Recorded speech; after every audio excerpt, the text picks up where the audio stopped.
Hello అండి, అందరికీ నమస్కారం. Welcome to our channel Sai Shravs home food. నేను మీ శ్రవంతి. ఈరోజు వీడియోలో మనం చూస్తున్న రెసిపీ క్యారెట్ తురుము వేపుడు అండి. ఎన్నో పోషక విలువలు ఉన్న ఈ క్యారెట్ వల్ల మనకి చాలా ఆరోగ్య ప్రయోజనాలు ఉన్నాయండి. అందువల్ల ఈ క్యారెట్ కూరని వారానికి ఒక్కసారన్నా తినటం వల్ల మన ఆరోగ్యానికి చాలా మంచిదండి. మరి ఎందుకు ఆలస్యం, ఈ కూరని ఎలా చేసేద్దామో చూసేద్దాం రండి. ముందుగా నేను మీడియం సైజు క్యారెట్లను 4 తీసుకుంటున్నానండి. ఈ 4ని శుభ్రంగా కడిగి పెట్టుకుంటున్నాను.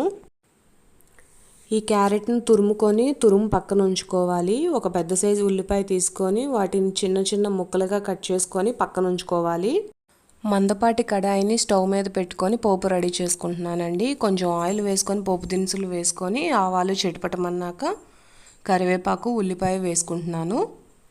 ఎందుకు నేను క్యాస్ట్ ఐరన్ వాడుతున్నానంటే ఇది హీట్ అనేది ఈక్వల్గా డిస్ట్రిబ్యూట్ చేస్తుందండి. కర్రీ అనేది మనకి మాడకుండా కరెక్ట్గా వేగుతుంది. అండ్ కొంచెం ఆయిల్ తోటే మనకి కర్రీ అనేది రెడీ అవుతుందండి. లేదంటే ఫ్రైలకి మనం ఎక్కువ ఆయిల్ వేయాలి కదా. ఆనియన్ కొంచెం 1 మినిట్ అలా వేగాక మనం తురిమి పెట్టుకున్న క్యారెట్ అనేది వేస్తున్నానండి.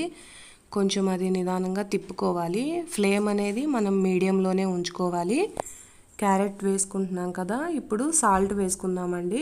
సాల్ట్ అనేది టేస్ట్కి సరిపడినంత వేసుకోవాలి. ఇప్పుడు కొంచెం వేసినాను నేను వేగటానికి. తర్వాత మనం ఫైనల్గా కర్రీ అనేది దించుకునేటప్పుడు దాన్ని బట్టి అడ్జస్ట్ చేసుకొని టేస్ట్కి సరిపడినంత సాల్ట్ వేసుకోవాలండి. కొంచెం పసుపు కూడా వేసుకుంటున్నాను. పసుపు వేసుకొని మనం మూత పెట్టుకొని సిమ్లో పెట్టుకొని వేయించుకోవాలండి. మెయిన్ మనకి ఆయిల్ అనేది ఎక్కువ అవ్వకుండా తక్కువ ఆయిల్ తోటి కర్రీ అనేది అవుతుందండి. ఇప్పుడు ఈ కర్రీలోకి నేను కారం కోసం పచ్చిమిర్చి వాడుతున్నానండి. కారం కన్నా పచ్చిమిర్చి వేస్తేనే ఈ ఫ్రై అనేది టేస్ట్గా వస్తుంది. పచ్చిమిర్చిని నేను గ్రైండ్ చేసుకుంటున్నాను. కొంచెం మంటగా ఉండే మిరగాయలు కాబట్టి నేను 4 మిర్చి వేసుకుంటున్నానండి. ఇదిగోండి, ఇలా మనకి క్యారెట్ అనేది ఆల్మోస్ట్ 70% కుక్ అయిపోయిందండి. మనం మూత పెట్టుకొని వేయించుకోవటం వల్ల ఆవిరితోటే ఉడుకుతుందండి. ఓవర్ ఫ్రై అనేది అవ్వకుండా ఉంటుంది.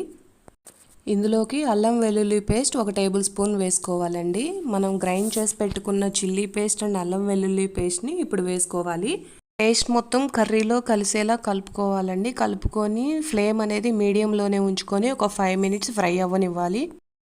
ఇప్పుడు వేసుకున్నామంటే ఆ పేస్ట్ అనేది పచ్చివాసన లేకుండా ఉంటుందండి. అండ్ కర్రీ కూడా బాగా ఫ్రై అయిపోతుంది. నాకు తెలిసి ఈ డిజిటల్ యుగంలో పిల్లలు కానీ పెద్దవాళ్ళు కానీ మన బాడీలో ఏ ఆర్గాన్కి పనిపెడుతున్నారంటే కళ్ళు. అదే ఈ క్యారెట్ కనుక మనం తిన్నామంటే మన కంటి చూపు అనేది మెరుగుపడుతుందండి. కాబట్టి ఇది కుక్డ్ ఐటమ్ అనే కాదండి, రా ఐటమ్గానైనా మన డైలీ ఫుడ్లో ఇది ఇంక్లూడ్ చేసుకుంటే చాలా మంచిది. ముఖ్యంగా ఇది పిల్లలకి ఇచ్చే డైలీ ఫుడ్లో ఏదో విధంగా ఉండేలా చూసుకోండి.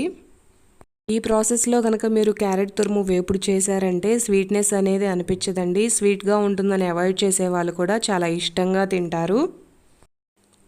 ఒకసారి మీరు కూడా ఈ కర్రీని ట్రై చేసి చూడండి. మీ ఇంట్లో వాళ్ళు మెతుకు మిగల్చకుండా తినేస్తారు. చాలా టేస్టీగా ఉంటుందండి. Thank you so much for watching this video. మీకు ఈ వీడియో నచ్చినట్టయితే వీడియోని లైక్ చేయండి. ఫ్రెండ్స్ అండ్ ఫ్యామిలీ మెంబర్స్కి షేర్ చేయండి. మరిన్ని మంచి రెసిపీస్ కోసం మన ఛానల్కి సబ్స్క్రైబ్ అవ్వండి.